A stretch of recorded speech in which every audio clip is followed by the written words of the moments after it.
Clément, présente-toi, nom, prénom, âge et ta fonction ici. Taille, tout. Non, ça va. Ok, donc Clément Lorenzani, je suis designer produit Orange, j'ai 29 ans. Est-ce que tu peux m'expliquer en quelques mots brefs en quoi consiste ton métier? Alors, mon métier est designer produit. Ça va être d'avoir en charge le parcours utilisateur d'un point de vue objet.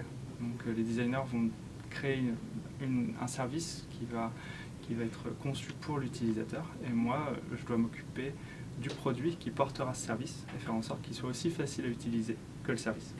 Concrètement, par exemple? La télécommande, la dernière box ou des téléphones comme Neo Rétro et Allure. C'est-à-dire que tu conceptualises sur un logiciel 3D le futur objet, Ouais. Et tu suis sa fabrication jusqu'à la mise en route sur le marché. Oui, tout à fait. Mais ça, c'est jamais tout seul, puisqu'on est 2 dans l'équipe, 3, on a des lead designers aussi qui s'occupent des projets, donc souvent c'est dans une équipe de designers. Tout n'est pas sur mes épaules. Comment se passe une journée type au travail? Il n'y a pas vraiment de journée type. C'est plus... je ne vais pas trop répondre à ça. Des réunions, des briefs, des prêts. Il y a pas mal de réunions, en tout cas des réunions souvent informelles et où on a besoin d'informations, ou alors on va voir le maquettiste pour aller récupérer des maquettes d'aspect pour des présentations, ou ensuite c'est des réunions même entre nous pour réfléchir quand même à ce qu'on fait quand même. C'est des réunions plus importantes, mais c'est comme ça, voilà, des fois il y a beaucoup de réunions, des fois il n'y en a pas beaucoup, mais il y a tout le temps de l'action en tout cas. C'est-à-dire que le maquettiste, en fait, il part de ton projet 3D sur un ordi et lui... Alors ce qui se passe, c'est que le maquettiste, on lui envoie le projet en 3D avec toutes les finitions qu'on souhaite, et son job à lui, c'est de réaliser le produit qui a l'air le plus vrai possible. Donc ça sera des maquettes, ce qu'on appelle des maquettes d'aspect, et ça va donner l'illusion d'avoir un produit qui est fini en face de nous, sans avoir beaucoup de coûts engendrés derrière. Donc le produit ne fonctionnera pas, mais ça donnera déjà une impression d'un vrai produit, quel rendu il a, quelle taille il fait, et ça, c'est un outil pour convaincre les gens du bien fondé de telle ou telle solution. D'accord. Quelle est ta personnalité au travail avec ton équipe? Dépressive. Non, je donne beaucoup d'ordres, je suis insupportable. Tu es un directif? Ah oui, c'est terrible. Non, c'est pas vrai. Non, je sais pas, une personnalité, j'essaie de... Je sais pas trop. J'essaie d'être positif. C'est une question à poser aux autres, peut-être. J'irai les voir juste après pour leur demander. Hein. On te confie un stagiaire pour découvrir ton beau métier. Que lui confies-tu comme tâche? Qu'est-ce qu'il fait à tes côtés?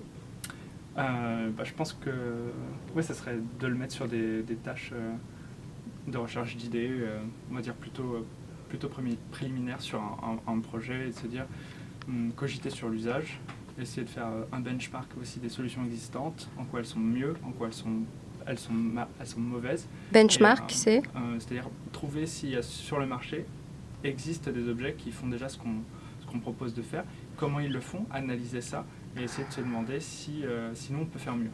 D'accord. Et techniquement, concrètement, est-ce que tu pourrais lui confier quelque chose à faire au-delà de la recherche d'idées ou pas du tout?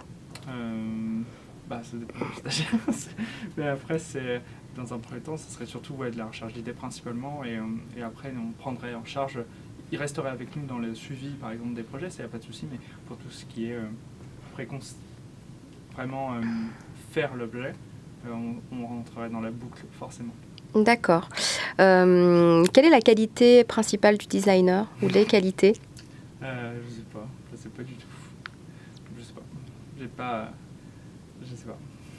Il faut savoir dessiner, il faut être créatif. Moi, je pense qu'il faut peut-être juste être un peu ouvert d'esprit. Et s'intéresser beaucoup à, je sais pas, aux nouvelles technologies, à tout ce qui... Est-ce que tu es curieux? Est-ce que tu... Plus être curieux peut-être. Parce que c'est pas que les nouvelles technologies, il faut être curieux. Je pense que c'est mieux en tout cas d'être un peu curieux.